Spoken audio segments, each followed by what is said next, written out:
त्रेता युग में महाराजा मानधाता के 3 पुत्र हुए, अमरीश, पुरु और मुचुकुंद। युद्ध नीति में निपुण होने से देवासुर संग्राम में इंद्र ने महाराज मुचुकुंद को अपना सेनापति बनाया। युद्ध में विजयश्री मिलने के बाद महाराज मुचुकुंद ने विश्राम की इच्छा प्रकट की। इंद्र ने वरदान दिया कि जो तुम्हारे विश्राम में अवरोध डालेगा वो तुम्हारी नेत्र ज्योति से वहीं भस्म हो जाएगा। इंद्र से वरदान लेकर महाराज मुचुकुंद श्यामाचल पर्वत की एक गुफा में आकर सो गए। इधर जब जरासंध ने कृष्ण से बदला लेने के लिए मथुरा पर 18वीं बार चढ़ाई की तो कालयवन भी युद्ध में जरासंध का सहयोगी बनकर आया। कालयवन महर्षि गार्ग्य का पुत्र व मलेच्छ देश का राजा था। वो कंस का भी परम मित्र था।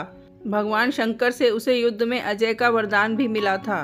भगवान शंकर के वरदान को पूरा करने के लिए भगवान कृष्ण रण क्षेत्र को छोड़कर भागे, तभी कृष्ण को रणछोर भी कहा जाता है।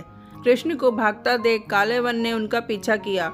मथुरा से करीब 125 किलोमीटर दूर तक आकर श्यामाचल पर्वत की गुफा में आ गए, जहां मुचुकुंद महाराज जी सो रहे थे। कृष्ण ने अपनी पीताम्बरी मुचुकुंद जी के ऊपर डाल दी और खुद एक चट्टान के पीछे छिप गए। कालयवन भी पीछा करते करते उसी गुफा में आ गया। दंभ से भरे कालयवन ने सो रहे मुचुकुंद जी को कृष्ण समझकर ललकारा। मुचुकुंद जी जागे और उनकी नेत्र की ज्वाला से कालयवन वहीं भस्म हो गया। भगवान कृष्ण ने मुचुकुंद जी को विष्णु रूप में दर्शन दिए। मुचुकुंद जी दर्शनों से अभिभूत होकर बोले, हे भगवान, तापत्रय से अभिभूत होकर सर्वदा इस संसार चक्र में भ्रमण करते हुए मुझे कभी शांति नहीं मिली। देवलोक का बुलावा आया तो वहाँ भी देवताओं को मेरी सहायता की आवश्यकता हुई। स्वर्गलोक में भी शांति प्राप्त नहीं हुई।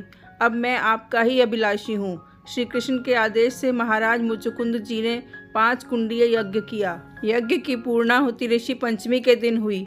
यज्ञ में सभी देवी देवताओं व तीर्थों को बुलाया गया। इसी दिन भगवान कृष्ण से आज्ञा लेकर महाराज मुचुकुंद गंधमादन पर्वत पर तपस्या के लिए प्रस्थान कर गए।